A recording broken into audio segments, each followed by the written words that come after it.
Good day. I am Robert Patrick M. Kabangbang, and I will be talking about our study entitled Sources and Preferences of Agricultural Information, the Case of Smallholder Farmers in the Philippines. Let me start off with the introduction.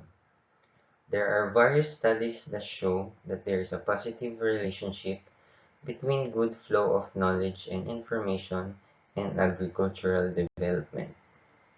The studies show that an improved agricultural knowledge and information transfer within the agricultural sector leads to the improvement of agricultural production and eventually better livelihoods and food security.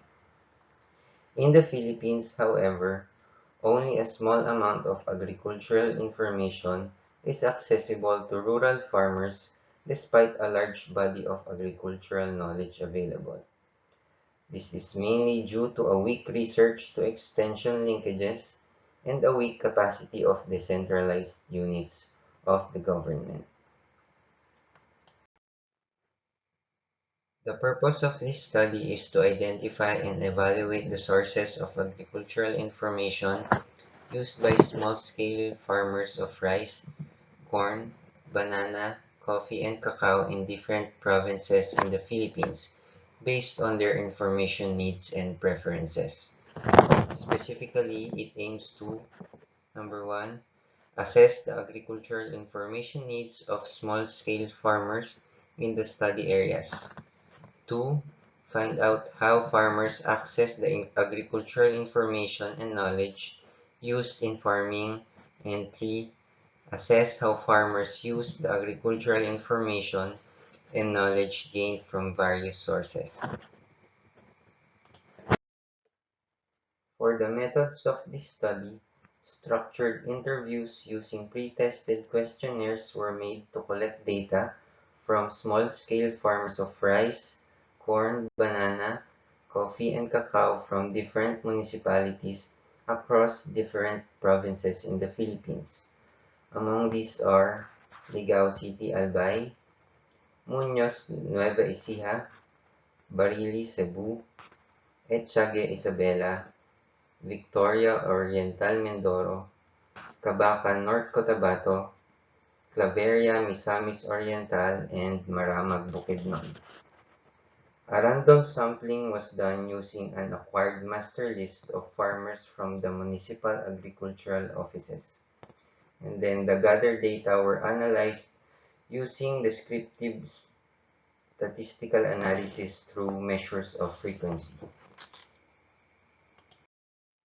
For the discussion of the research results, I have extracted the top 5 respondents' choices from each section to make the tables easier to understand. For agricultural-related information available in the community, planting dates are the most available for rice, El Niño or La Niña for corn, rainfall forecast for banana, tropical cyclone warning for coffee, and fertilizer application for cacao. For agricultural-related information used in farming, the top results are weather forecast climate information for rice and banana, and fertilizer application for corn, coffee, and cacao. For agricultural-related information needs but are not available, the top answer is for rice is leaf wetness, tied with soil moisture condition, IPM for corn. For banana, the top 5 are tied in percentages but they are very low. This includes integrated pest management, integrated crop management, weather forecast climate information, fertilizer application, and pesticide application. For coffee, the top 5 are also the same. So this includes weather forecast climate information, leaf wetness, soil moisture condition, best farming practices, and new farming techniques. For cacao, the top 4 are the same percentages.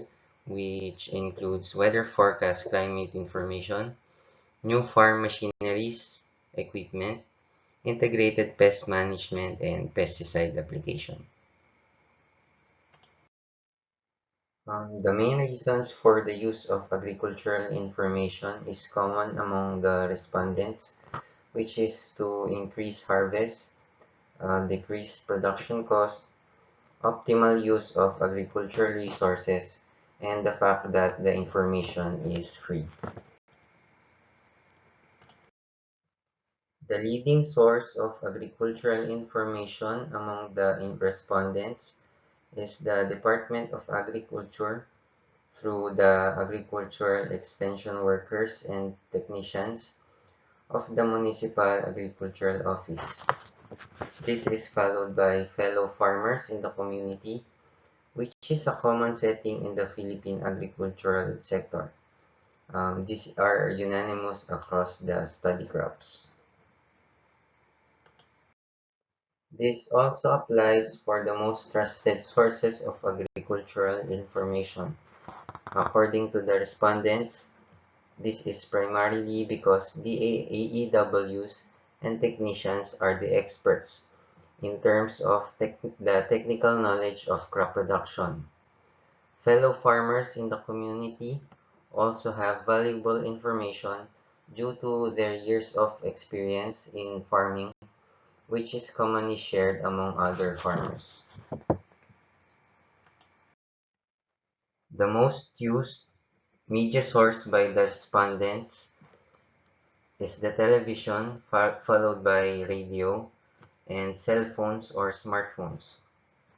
The utilization of these kinds of media are now becoming more popular due to the ease of use and access, compared to printed media, which is often difficult to use and understand. Technologies like TV, radio, and smartphones are also getting cheaper, so more and more farmers can now have access to them. More advanced ICTs, such as computers, internet, and email, were less utilized due to limited technical know-how and unavailability of resources. In terms of activities preferred by the respondents to acquire agricultural information, they generally prefer farmers group meetings and government-sponsored trainings and seminars. The results suggest that the respondents are accustomed to face-to-face communication for information transfer. And now for the conclusions.